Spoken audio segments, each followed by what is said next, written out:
오늘 우리에게 주시는 하나님의 말씀은 마태복음 4장 1절에서 11절입니다. 신약성경 4쪽입니다. 봉독하겠습니다. 그때 예수께서 성령에게 이끌리어 마귀에게 시험을 받으러 광야로 가사 40일을 밤낮으로 금식한 후에 줄이신지라. 시험하는 자가 예수께 나와 이르되 내가 만일 하나님의 아들이거든 명하여 이 돌들로 떡덩이가 되게 하라. 예수께서 대답하여 이르시되 기록되었으되 사람이 떡으로만 살 것이 아니요 하나님의 입으로부터 나오는 모든 말씀으로 살 것이라 하였느니라 하시니, 이에 마귀가 예수를 거룩한 성으로 데려다가 성전 꼭대기에 세우고 이르되 내가 만일 하나님의 아들이거든 뛰어내리라. 기록되었으되 그가 너를 위하여 그의 사자들을 명하시리니 그들이 손으로 너를 받들어 발이 돌에 부딪히지 않게 하리로다 하였느니라. 예수께서 이르시되 또 기록되었으되 주 너희 하나님을 시험하지 말라 하였느니라 하시니, 마귀가 또 그를 데리고 지극히 높은 산으로 가서 천하만국과 그 영광을 보여 이르되 만일 내게 엎드려 경배하면 이 모든 것을 내게 주리라. 이에 예수께서 말씀하시되 사탄아 물러가라. 기록되었으되 주 너의 하나님께 경배하고 다만 그를 섬기라 하였느니라. 이에 마귀는 예수를 떠나고 천사들이 나와서 수종드니라. 아멘. 인간의 몸을 입고 이 땅에 오신 예수님은 이 땅에서 모두 33년의 삶을 사셨습니다. 30년은 보통 사람들처럼 평범하게 사적인 삶을 사셨고 3년은 메시아로 사셨습니다. 그래서 그 3년을 우리는 예수님의 공생애라 그렇게 부릅니다. 그렇다면 예수님의 사생활과 공생애를 구분하는 기준은 뭘까? 그것은 예수님께서 세례 요한에게 세례를 받으신 일입니다. 예수님께서 세례를 받으신 그날부터 공식적으로 예수님의 공생애가 시작이 된 것입니다. 우리가 잘 아는 것처럼 유대인들은 난지 8일 만에 할례를 받기 때문에 세례를 받는 일이 없습니다. 유대인에게 있어서 세례는 이방인들이 유태교로 개종할 때 그때 그들에게 주는 것이 세례입니다. 왜 개종하는 자들에게 세례를 주는 것일까? 그것은 출애굽한 이스라엘 백성들이 홍해 바다를 건넜는데 개종하는 사람들에게 그 사건에 동참한다는 의미로서 세례를 준 것입니다. 그들은 홍해 바다를 건넌 사건을 구원이라고 이해했기 때문에 그런 것입니다. 그런데 어느 날부터 세례 요한이 요단강에 등장해서 많은 사람들을 향해서 이렇게 외칩니다. 회개하라. 하나님의 나라가 가까이 왔다. 그 말의 의미는 지금까지는 아브라함의 자손으로 태어나기만 하면 자동적으로 하나님의 백성이 될 수 있었지만 이제부터는 그렇지 않다는 것입니다. 내 뒤로 메시아가 오실 것인데 그 메시아가 가지고 오는 하나님의 나라는 혈통으로 들어갈 수 있는 나라가 아니다.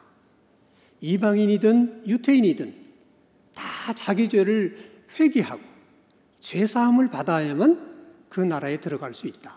많은 유태인들이 세례 요한의 이 외침을 듣고 세례 요한에게 나와서 회개를 합니다. 세례 요한은 회개하는 자들마다 다 회개하는 세례를 베풀어 줬습니다.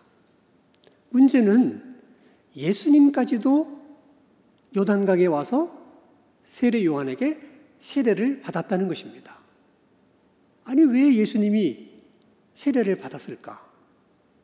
예수님에게도 회개할 죄가 있었을까?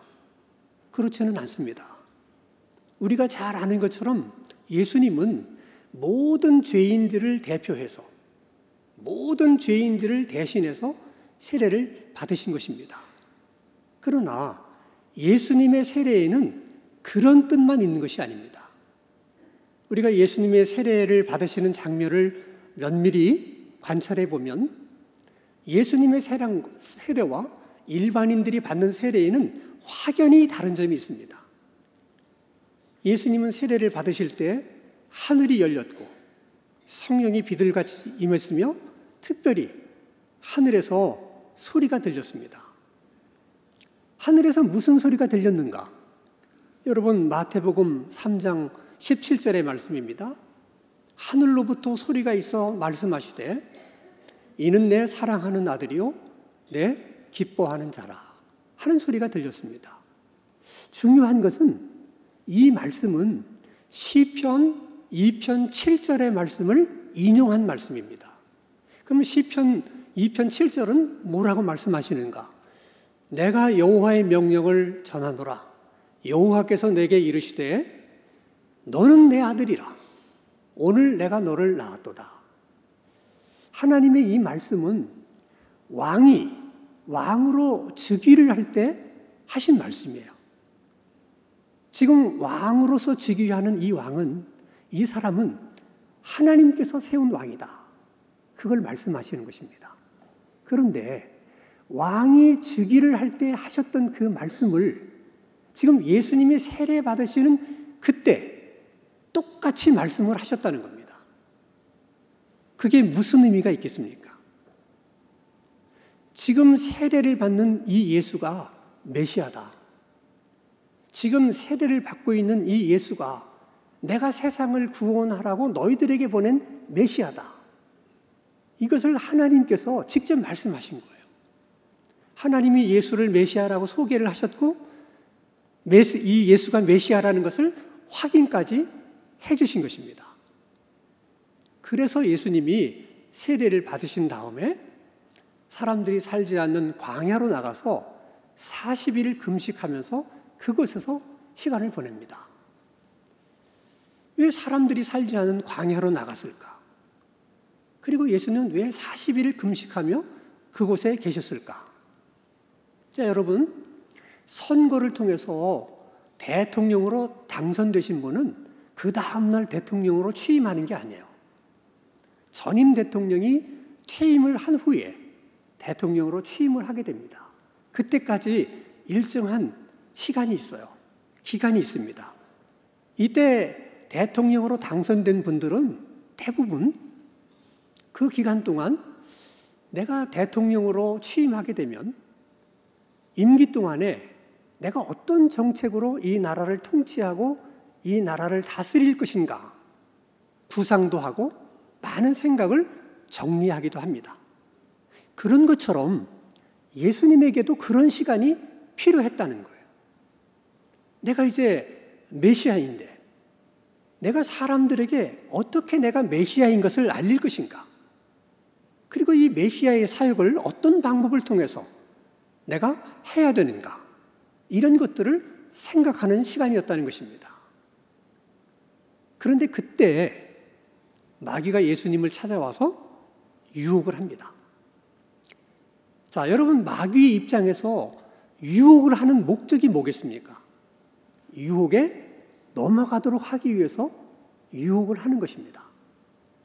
그러면 아무렇게나 유혹을 한다고 해서 누구나 다 그 유혹에 넘어가는 거겠습니까? 그렇지 않습니다. 유혹에 넘어가게 하려면 치밀하게 계산하고 치밀하게 계획하고 정말 그 사람을 유혹에 넘어가게끔 만들 수 있는 전략이 필요해요. 마귀는 그렇게 우리를 유혹하는 것이지 아무 생각 없이 유혹을 하는 게 아닙니다. 그래서 마귀가 예수님을 유혹할 때 어떤 방법으로 유혹을 했는가 보면 3가지 전략을 사용합니다. 그 첫째는 적절한 타이밍이에요. 예수님께서 지금 내가 어떻게 메시아인 것을 사람들에게 알릴 것인가? 내가 어떻게 이 메시아의 직을 수행할 것인가를 생각하고 있을 때 마귀가 찾아오는 거예요. 타이밍이 너무 적절합니다. 두 번째는 무슨 말로 유혹할 것인가? 유혹의 내용입니다.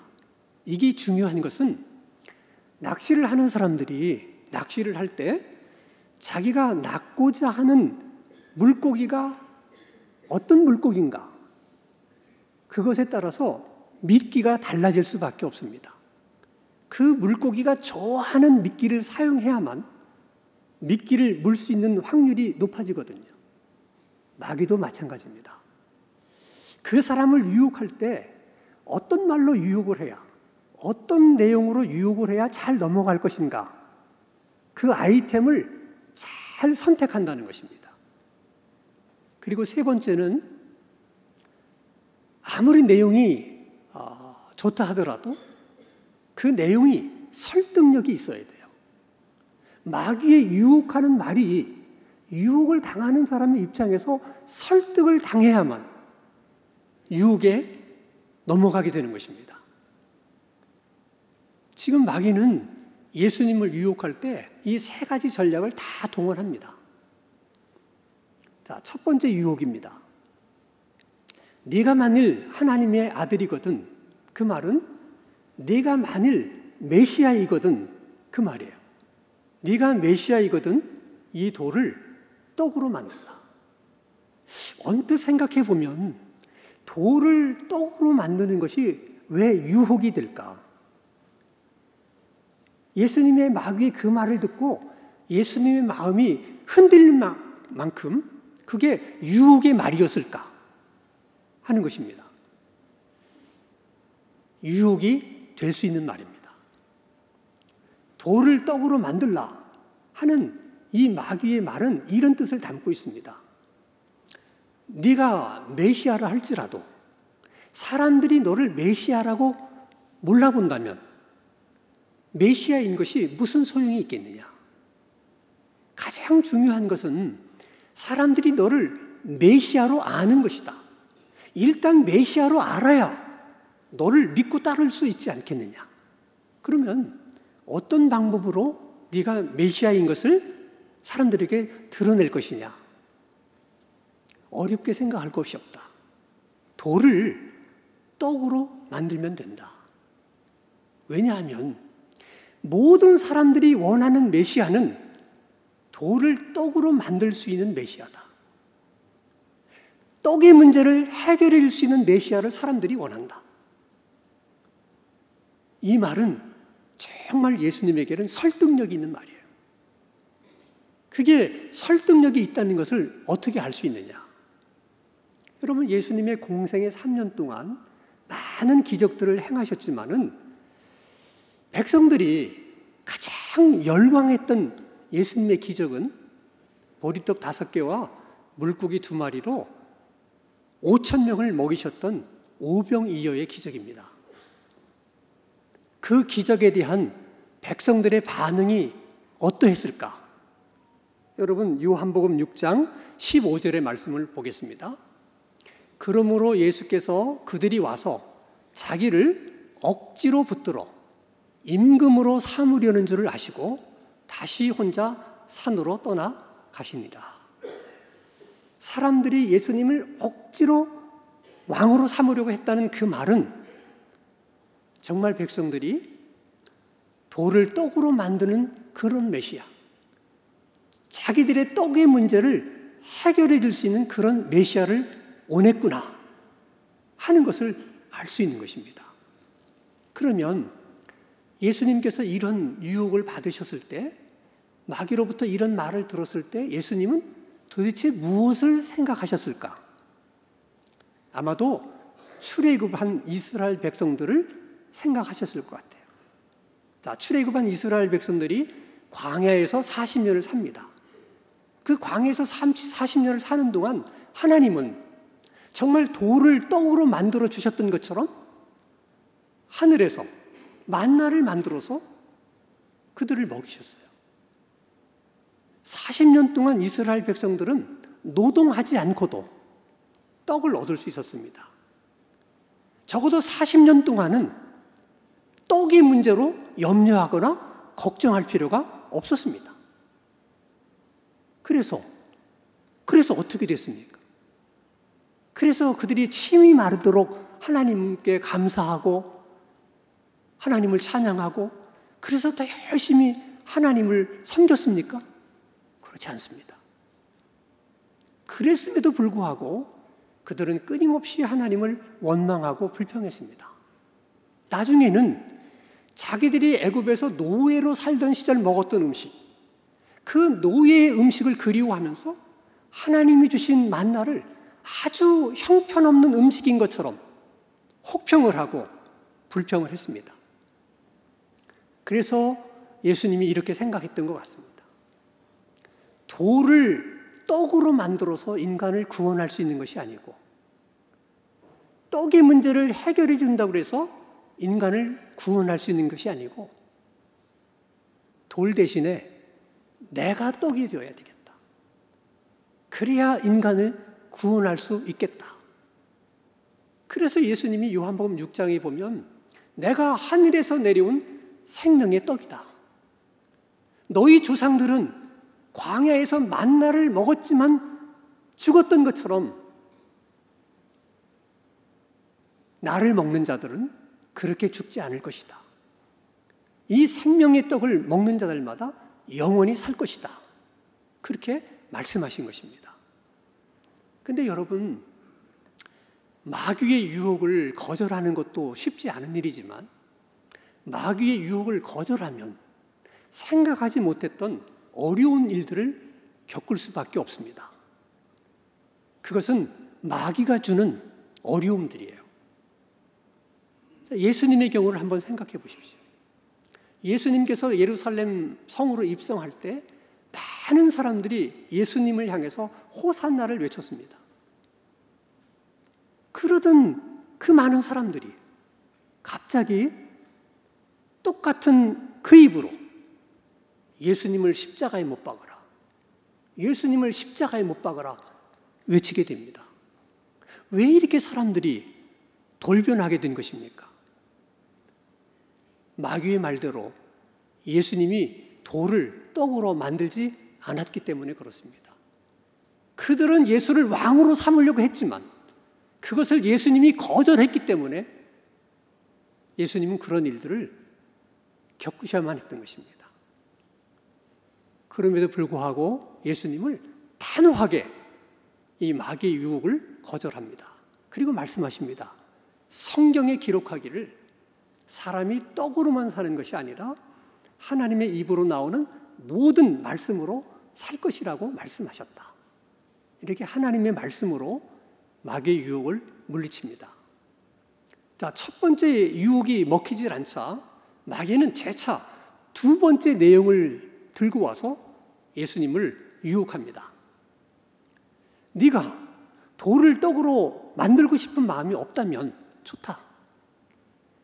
네가 메시아임을 증명해 보일 수 있는 길이 어떻게 그 방법밖에 없겠느냐.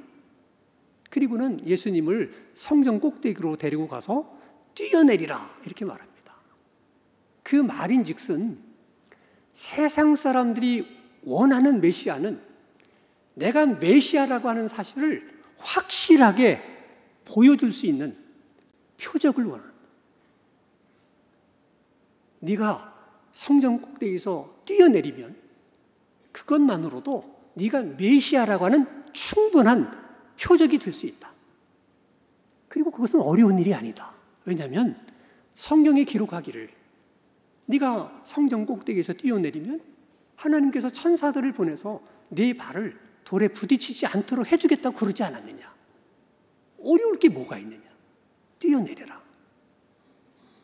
여러분, 마귀의 이 말도 예수님에게는 엄청나게 설득력이 있는 유혹입니다.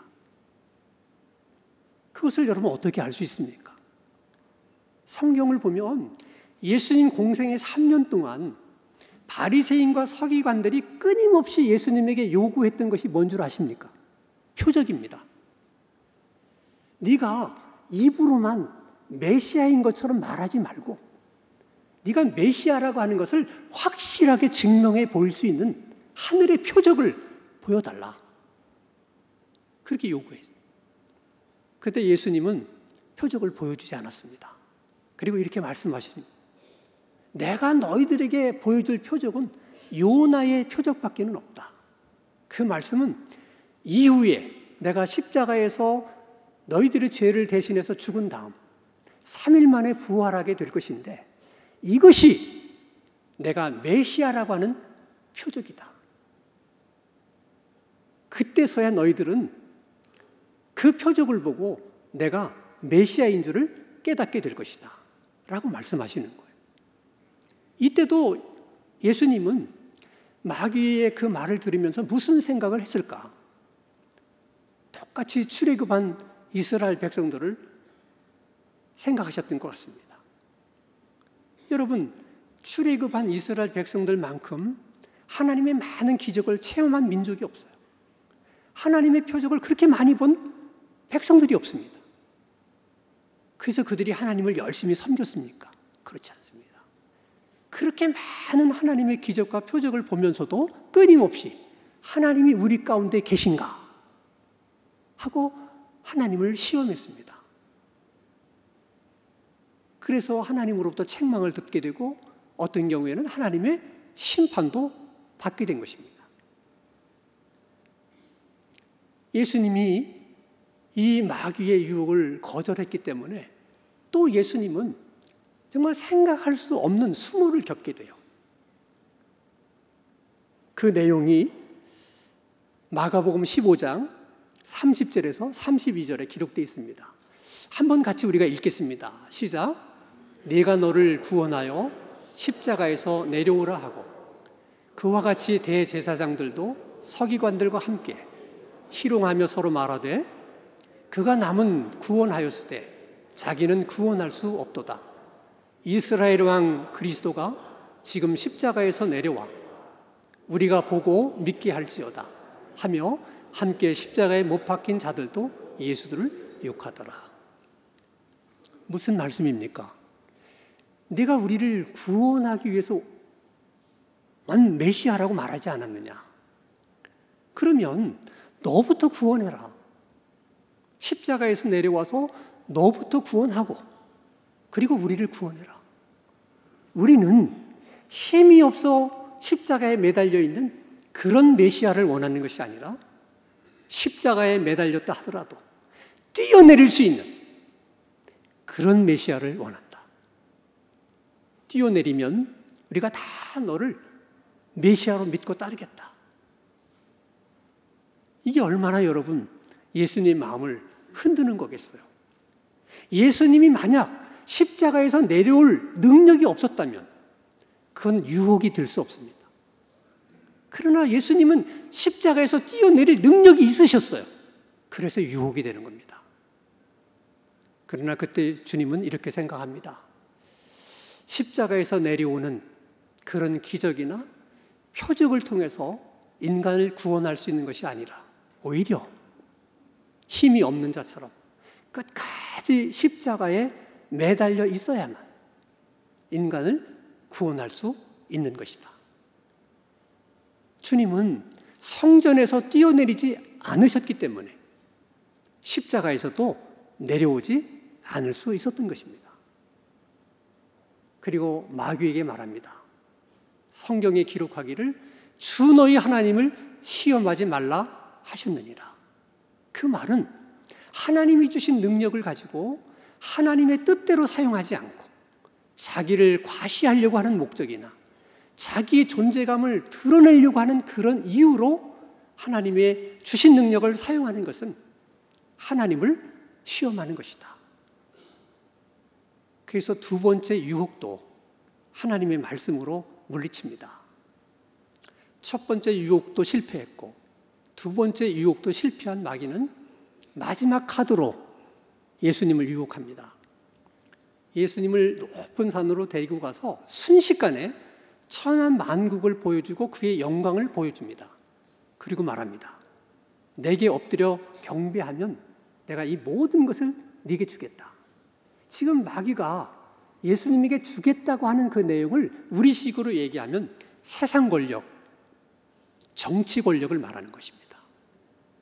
그 말인즉슨 네가 메시아의 직을 완수하기 위해서는 세상 권력의 도움이 필요하다.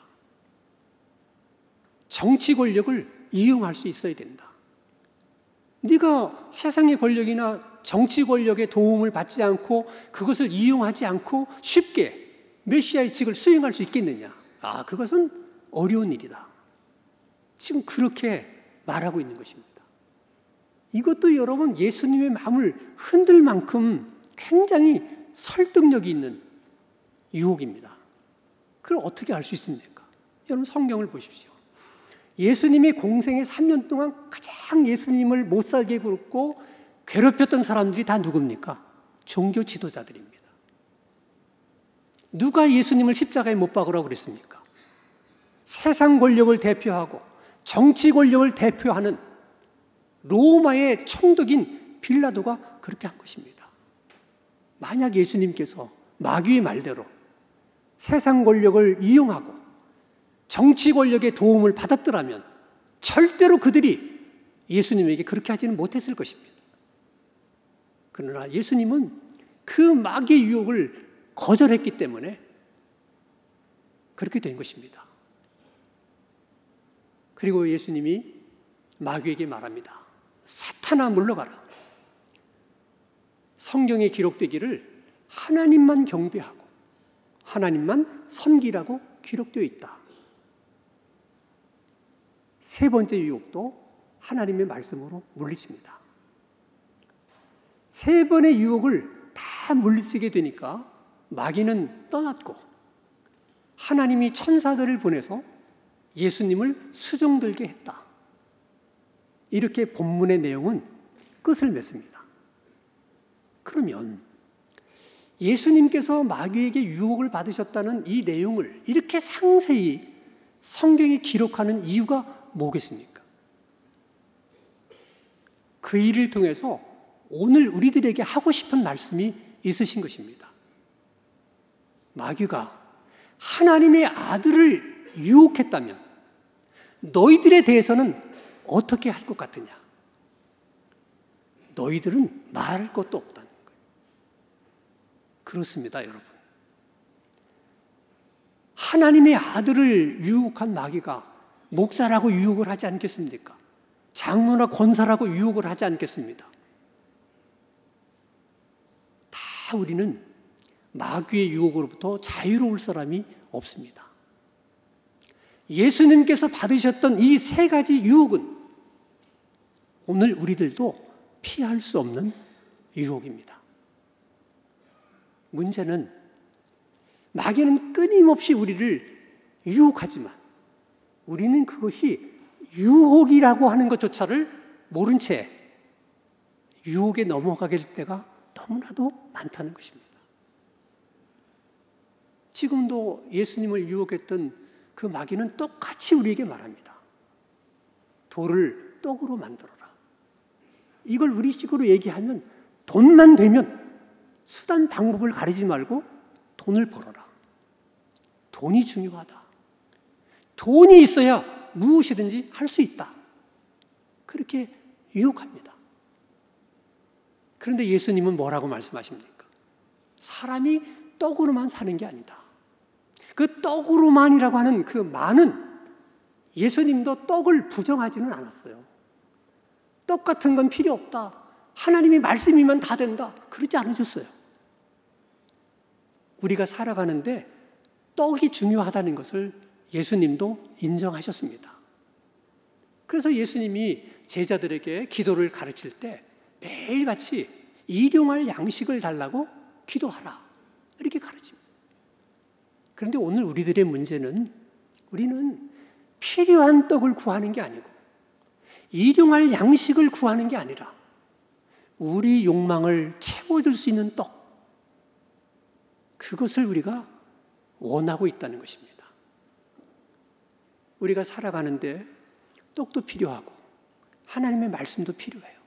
두 개 다 소중하고 두 개 다 중요합니다.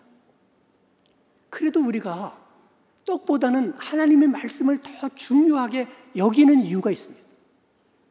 그것은 하나님의 말씀과 우리의 욕망은 언제든지 반비례합니다. 말씀으로 충만해지면 욕망이 점점 작아져서 필요한 떡만으로도 충분하고 일용할 양식만으로도 충분하다는 생각이 듭니다. 그래서 하나님은 나의 목자시니 내게 부족함이 없으리로다 하는 고백이 절로 나오고 감사하게 돼요. 그러나 우리 가운데 말씀이 없으면 우리의 욕망이 점점 커져서 아무리 많은 떡을 먹어도 배부르지 않습니다. 아무리 많은 것을 소유해도 행복하지 않습니다. 그래서 하나님의 말씀이 중요한 거예요. 그리고 살아가면서 우리에게 어떤 힘이 있을 때, 그것이 돈의 힘이든 권력의 힘이든 우리가 힘을 가지면 과시하고 싶어 합니다. 그걸 통해서 내가 어떤 사람인가 하는 존재감을 드러내고 싶어 합니다. 그것이 다 여러분 유혹이라는 것을 알아야 됩니다. 예를 들면 우리가 차량 접촉사고로 다투는 경우가 있거나 층간소음으로 다투게 되는 경우가 있을 때 서로 말로 처음에는 시작했지만 감정이 점점 격해지기 시작하면 오고 가는 말이 아주 거칠어집니다. 그때 흔히 우리가 들을 수 있는 말이 이런 말입니다. 그래서 어떻게 할 건데? 아니, 힘이 있으면 한번 해보시든가. 그때 정말 힘이 있다고 뭔가를 하시면 안 됩니다. 하나님이 주신 능력을 나를 과시하는 목적으로 사용하는 것은 그건 하나님을 시험하는 것입니다. 하나님은 성전 꼭대기에서 뛰어내릴 수 있는 힘이 있었음에도 불구하고 뛰어내리지 않은 것처럼 우리도 끝까지 인내하고 참아야 됩니다. 그래야만 그 사람도 구원해낼 수가 있는 것입니다. 그리고 우리가 인생을 살아가다 보면 어떤 특별한 일에 절실할 때가 있어요. 절박할 때가 있습니다. 예를 들어 무슨 구청장이나 국회의원에 출마한 사람은 어떻게든 그 선거에서 이기고 싶어 합니다.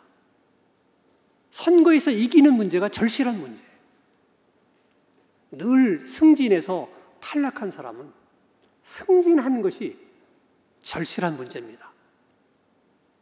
히트곡이 하나도 없는 가수의 입장에서는 히트곡 하나 가지는 것이 절실한 문제일 수 있습니다. 이런 문제들이 너무 절실하고 절박하게 되면 우리는 이런 생각을 합니다. 내 영혼을 팔아서라도 선거에 이길 수만 있다면 나는 이기고 싶다. 내 영혼을 팔아서라도 승진할 수만 있다면 나 승진하고 싶다. 내 영혼을 팔아서라도 히트곡 하나 얻을 수 있다면 나는 그러고 싶다. 그래서 여러분, 마귀에게 무릎을 꿇게 되면 우리가 원하는 것을 마귀로부터 얻어낼 수는 있어요. 그러나 꼭 기억해야 될 것은 마귀가 주는 것은 그것이 무엇이 되었든 결코 우리를 행복하게 만들지는 못합니다. 왜냐하면 그것을 준 마귀가 행복한 존재가 아니에요. 그 마귀 자체가 불행한 존재이기 때문에 마귀로부터 받은 것은 결국에는 불행해집니다. 그래서 선거에 이겼더라도 행복할 수 없습니다. 승진을 했더라도 행복하지 않습니다. 히트곡을 가졌더라도 행복할 수가 없는 것입니다. 우리가 살아가면서 끊임없이 마귀의 유혹을 받으며 살아갑니다. 사실 그 유혹을 거절한다는 것은 말처럼 쉬운 일이 아니에요. 그게 쉬운 일이면 그걸 누가 유혹이라고 말하겠습니까? 그리고 정말 어렵게 그 유혹을 거절해도 그 거절했다고 하는 그 이유 때문에 우리가 생각하지 못했던 이런저런 어려운 일들을 만날 수 있어요. 그리고 거절하며 살다 보면 외로워질 수가 있습니다. 그래서 신앙인의 삶은 외로울 수 있는 거예요. 그런데 외로운 것이 싫어서, 어렵게 사는 것이 싫어서 마귀와 타협을 하게 되면 그 순간부터 그 사람은 마귀의 종이 돼서 노예로 살아갈 수밖에 없습니다. 그러나 그때도 우리가 예수님처럼 단호하게 마귀의 유혹을 거절하면 하나님께서 보내신 천사들의 섬김을 받으면서 살아갈 수 있어요. 그 하나님이 보내신 천사는 하늘에서 내려온 우리 눈에 보이지 않는 천사일 수도 있지만 사람의 모습으로 우리들을 찾아오는 천사일 수도 있습니다.